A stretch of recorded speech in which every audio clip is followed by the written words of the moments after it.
Chapter 3. The Assistant Prosecutor. As Edmund departed, old Monsieur Dantès collapsed in a half-faint. He had been in poor health, and the excitement of having Edmund home and about to be married had overtired him. Now the horror of seeing his beloved son marched away between soldiers proved too much. A chair was brought, and the old man was helped into it. Mercedes rubbed his hands to warm them. "Dear father, calm yourself," she said. "Edmund will return in a short while." You saw how he smiled. It is some silly mistake. Perhaps the person responsible for it is apologizing at this moment. Monsieur Dantès looked into her eyes. He saw the same fear in them that he knew showed in his own. "No, Mercedes," he whispered. "I feel something terrible is going to happen to Edmund." Hearing the old man speak her own fears, Mercedes turned from him and buried her face in her hands. A sob escaped her. Seeing the terrified old man and young girl, Caderousse frowned. He tried to remember exactly what had happened at the table outside the inn the day before. It was hard because he had been in a drunken haze. But enough realization of what was going on had come through. He whispered to Danglars, "This is some part of the trick you were going to play, you and Fernand. It is shameful." Danglars looked at him coldly. "I know nothing about this arrest. Your drinking has confused you. Be quiet." Since Monsieur Morel was an important person, he knew that he might be able to find out the reason for Edmund's arrest. So he had followed the soldiers and their prisoner. Now, as he returned to the inn, a worried expression clouded his face. He went straight to Monsieur Dantès and Mercedes. "My friends," he said solemnly, "a very serious charge has been made against Edmund. Someone has accused him of being a secret agent for Napoleon, and thus a traitor to the king." Meanwhile, in the office of the assistant prosecutor, these same accusing words were being said to Edmond Dantès.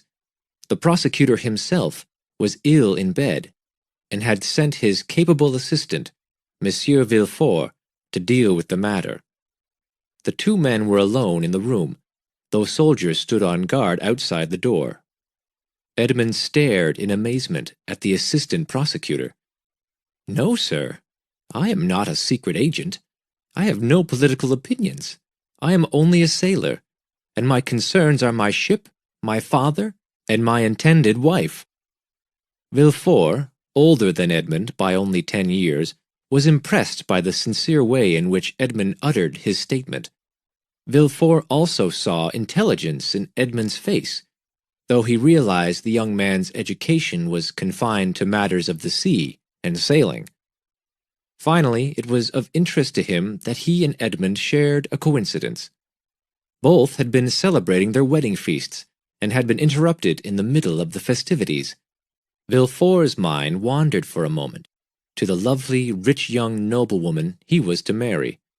Then Villefort brought his thoughts back to his duty. "Tell me, Monsieur Dantès, why did you stop the Pharaon at Elba and pick up a letter there?"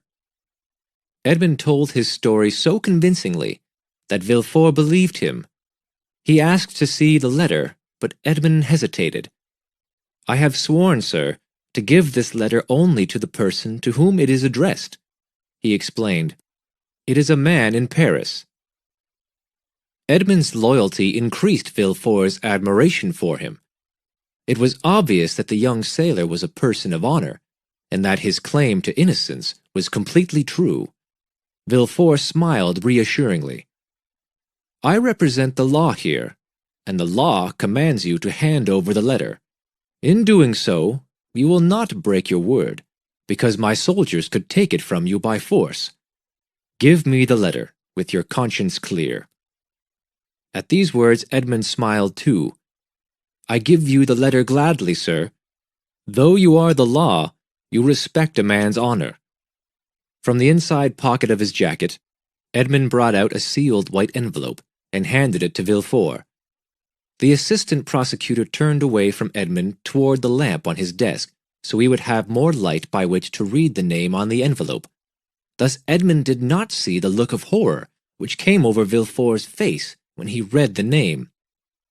Fearing for a moment that he might faint, Villefort steadied himself against his desk.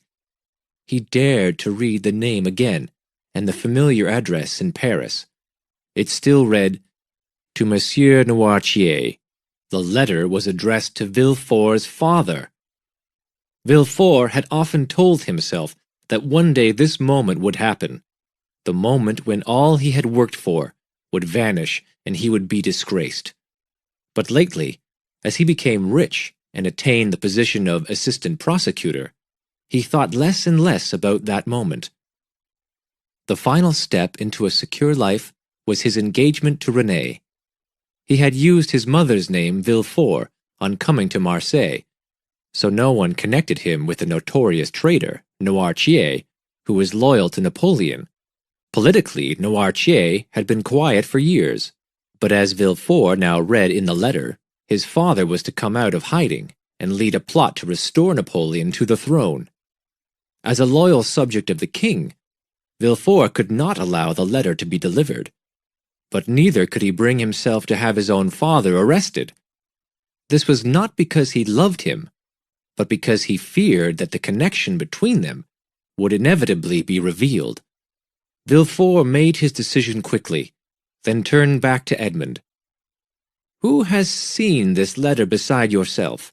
he asked in a calm voice. Edmund answered with surprise, "I told you, sir, no one has seen it. I myself have not read the letter since it was sealed, but no one has even seen the envelope since I received it." Inwardly, Villefort gave thanks. He also gave thanks for the illness of his superior, an illness which had prevented the prosecutor from coming to the office today. If he had read the letter, Villefort would have been a ruined man. But now Villefort began to hope. He smiled at Edmund again, and lowered his voice. "I believe you, Dantes, but having this letter as evidence is awkward.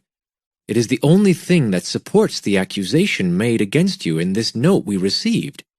He handed Edmund the note written by Danglars with his left hand. Though the note was crumpled, Fernand had smoothed it out before he sent it.